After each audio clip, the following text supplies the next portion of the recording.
नमस्कार, मैं नवीन कुमार। आइए डालते हैं एक नज़र आज की खबरों पर। पीएम मोदी के हनुमान बीजेपी से तोड़ेंगे रिश्ता, चिराग पासवान के बयान से तस्वीर हुई साफ। बिहार के सियासत में एनडीए में बिखराव की चर्चा होने लगी है। विपक्ष चिराग पासवान को लेकर बड़ा दावा कर रहा है। वहीं चिराग पासवान ने एनडीए में बने रहने की बात की। उन्होंने कहा कि मेरी पार्टी और उसके सांसद के बारे में विपक्ष भ्रम फैला रहा है। यह भ्रम 2021 में रची गई साजिश को हवा देने का प्रयास है, जिससे उन्हें लगा कि वे चिराग पासवान को खत्म कर सकते हैं, लेकिन वे तब तक मुझे खत्म नहीं कर पाए और अब भी नहीं कर पाएंगे। पानी पूरी के ऑर्डर के नाम पर दुकानदार से 33,000 रुपये की ठगी। पानी पूरी यानी फोचका के बड़े ऑर्डर देने के नाम पर 33,000 रुपये की ठगी साइबर अपराधियों द्वारा कर ली गई है।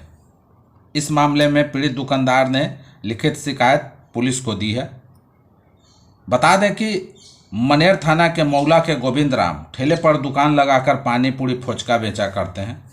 उनके फ़ोन पर किसी अनजान व्यक्ति ने फ़ोन कर बताया कि हमें पार्टी के लिए बड़े मात्रा में गुपचुप यानी फोचका चाहिए। गोविंद राम ने पैसे जोड़कर 6,000 रुपये बताया। इसके बाद फ़ोन करने वाले ने कहा कि ठीक है, हमारे नंबर पर 1 रुपये गूगल पे पर आप भेजें। 1 रुपये भेजने के बाद उधर से एक लिंक भेजा गया और लिंक पर क्लिक करते ही उनके खाते से 33,000 रुपये की निकासी हो गई। भटके पक्षियों को राह दिखा रहे हैं वैज्ञानिक। आमतौर पर पक्षियों को अपनी उड़ान का रास्ता मालूम होता है, लेकिन मध्य यूरोप में विलुप्त होने की कगार पर पहुंचे उत्तरी बाल्ड आइबिस पक्षी अपनी राह से भटक गए हैं। इन लुप्त प्राय 36 आइबिस पक्षियों को राह दिखाने का बीड़ा जर्मन वैज्ञानिकों ने उठाया है। वे एक छोटे विमान में सवार होकर उनके साथ साथ उड़ रहे हैं ताकि उन्हें प्रवास के लिए सही राह दिखाई जा सके। वैज्ञानिकों के मुताबिक ऑस्ट्रेलिया से स्पेन तक 2800 किलोमीटर की दूरी तय करने के लिए पक्षी अल्ट्रालाइट ग्लाइडर का अनुसरण कर रहे हैं। दूरी तय करने में इन्हें करीब 50 दिन लगेंगे। ग्लाइडर में उड़ते समय पक्षियों को संकेत देने के लिए हाथ हिलाते हैं या जोर से आवाज देते हैं। आवाज सुनकर या हरकत देखकर आइबिस पक्षी पीछे पीछे एक कतार में उड़ते जा रहे हैं। जर्मन वैज्ञानिक फ्रिट्ज ने कहा कि तकनीक का उपयोग करके किसी प्रवासी प्रजाति को राह दिखाने का यह पहला प्रयास है। यह मर्मस्पर्शी है। उन्हें यह विचार 1996 की एक फिल्म फ्लाईवे होम से आया, जिसमें राह भूले हंसों को उनका प्रवास मार्ग दिखाने के लिए अभिनेता विमान उड़ाता है। वैज्ञानिकों का कहना है कि पक्षियों के लिए जलवायु संकट बना हुआ है। आमतौर पर आइबिस साल के अंत में प्रवास करते हैं, लेकिन उन्होंने अगस्त में ही उड़ान भर दी है। वैज्ञानिकों ने बताया कि खतरनाक मौसम में आल्प्स पर्वत को पार करना बड़ी चुनौती है। अक्टूबर तक स्पेन के अंदालूसिया में प्रवास के लिए सभी पहुंचेंगे। जमीन सर्वे के दौरान मौके पर मौजूद रहना जरूरी नहीं। राज्य के सभी 534 अंचलों के ग्रामीण इलाकों में जमीन सर्वे का काम शुरू हो गया है। इसे लेकर लोगों के बीच एक बड़ी गलतफहमी यह है कि जमीन सर्वे कराने के लिए सर्वे के दौरान जमीन के पास रैयत की उपस्थिति अनिवार्य है, मगर ऐसी कोई बात नहीं है। सर्वे के दौरान संबंधित भूस्वामी को मौजूद रहने की अनिवार्यता नहीं है। अगर कोई कहीं बाहर यानी दूसरे शहर या राज्य में रहते हैं तो वे जमीन सर्वे से संबंधित पूरी प्रक्रिया ऑनलाइन पूरी कर सकते हैं। पटना के अनीसाबाद से गुरुद्वारा मोड़ तक एलिवेटेड कॉरिडोर को मिली मंजूरी। 13 किलोमीटर लंबा होगा कॉरिडोर। सड़क परिवहन एवं राजमार्ग मंत्रालय ने दी स्वीकृति। पटना न्यू बाईपास पर अनीसाबाद से गुरुद्वारा मोड़ तक 4 लेन एलिवेटेड कॉरिडोर बनेगा। इसके लिए सड़क परिवहन और राजमार्ग मंत्रालय से मंजूरी मिल गई है। NHAI के पटना स्थित दफ्तर में कॉरिडोर का अलाइनमेंट तैयार कर लिया गया है। न्यू बाईपास से गुरुद्वारा मोड़ तक लगभग 2,000 करोड़ रुपए की लागत से 13 किलोमीटर लंबे एलिवेटेड कॉरिडोर का निर्माण होना है। इसके निर्माण में मुख्य रूप से 3-4 जगहों पर समस्याएं आ रही है, जिनका निदान DPR में किया जाएगा। 3 टाइम अटेंडेंस को लेकर स्वास्थ्य कर्मियों ने किया प्रदर्शन। सीएम नीतीश कुमार का किया पुतला दहन। बिहार राज्य जन चिकित्सा कर्मचारी संघ के आह्वान पर पिछले कई दिनों से अस्पतालों में काम कर रहे संविदा कर्मियों का लगातार आंदोलन चल रहा है।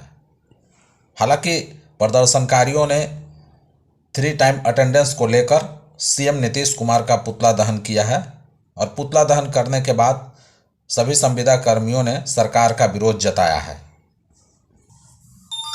बता दें कि प्राथमिक स्वास्थ्य केंद्र मसौढ़ी में संविदा स्वास्थ्य कर्मियों ने मुख्यमंत्री नीतीश कुमार का पुतला दहन कर विरोध जताया है।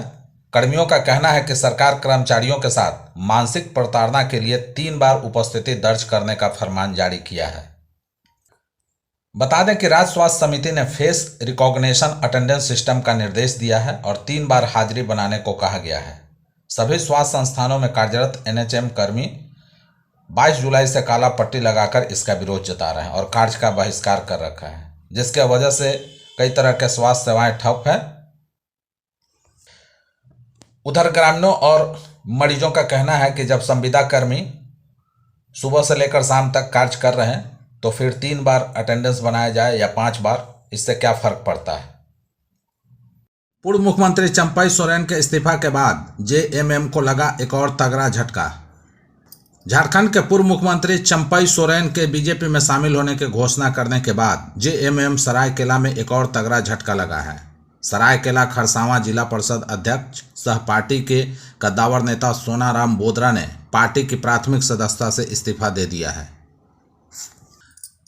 झारखंड के पूर्व मुख्यमंत्री चंपई सोरेन के जेएमएम से इस्तीफा देने के बाद अभी पार्टी उबर ही नहीं पाई थी कि अब सरायकेला खरसावां के जिला परिषद सोनाराम बोदरा ने भी घोषणा कर दी है कि वो अपने समर्थकों के साथ जेएमएम छोड़कर बीजेपी में शामिल होंगे। उन्होंने अपना इस्तीफा पत्र जेएमएम के सरायकेला खरसावां जिलाध्यक्ष डॉक्टर शिवेंदु महतो को भेज दिया है। बता दें कि जिप अध्यक्ष सोनाराम बोदरा के राजनीतिक गुरु पूर्व मुख्यमंत्री चंपई सोरेन हैं। बिहार के भागलपुर में बिना कोडिंग के ही चल रहे हैं सैकड़ों टोटो। जिला मुख्यालय समेत आसपास के इलाकों में बिना कोडिंग के ही सैकड़ों की संख्या में टोटो का परिचालन किया जा रहा है। बिना कोडिंग वाले टोटो किसी भी रूट का सवारी को बैठाकर निकल लेते हैं। ऐसे में अन्य कोडिंग वाले टोटो चालकों में नाराजगी बढ़ रही है। नया कोडिंग यातायात विभाग की टीम के द्वारा नहीं की जा रही है। इस तरह के मामलों को लेकर टोटो चालक के द्वारा आगे की रणनीति बनाई जा रही है। क्या फर्स्ट फ्लोर, क्या बेसमेंट, सब पानी में। बाढ़ बारिश से बेहाल हैं गुजरात के लोग। गुजरात में भारी बारिश के चलते बीते 3 दिनों में 32 लोगों की मौत हो चुकी है। शहर शहर सैलाब से तबाही मची है। इस बीच मौसम विभाग ने अगले 7 दिनों तक भारी बारिश का हाई अलर्ट जारी किया है। भयंकर बारिश और बाढ़ से जूझ रहे गुजरात में हालात और बिगड़ सकते हैं।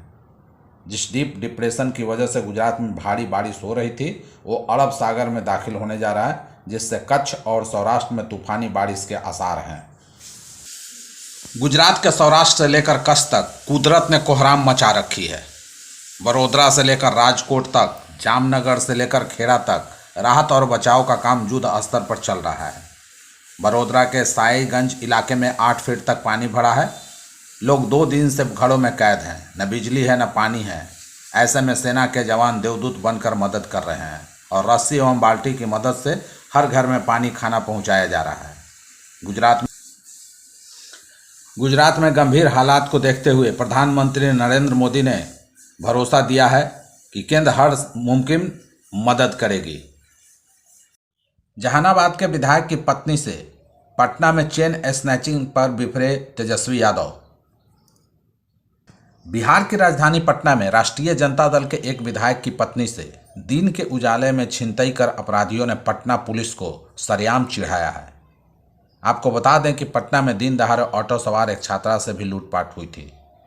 लूटपाट के बाद उसे चलती ऑटो से बाहर फेंक दिया गया था, लेकिन अब बदमाशों ने विधायक की पत्नी को ही शिकार बना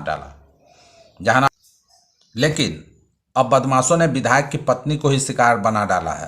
जहानाबाद के राजद विधायक सुदय यादव की पत्नी रिंकी यादव पटना के अटल पथ के इलाके में छिनतई की गई है। इस वारदात को लेकर हड़कंप मचा हुआ है।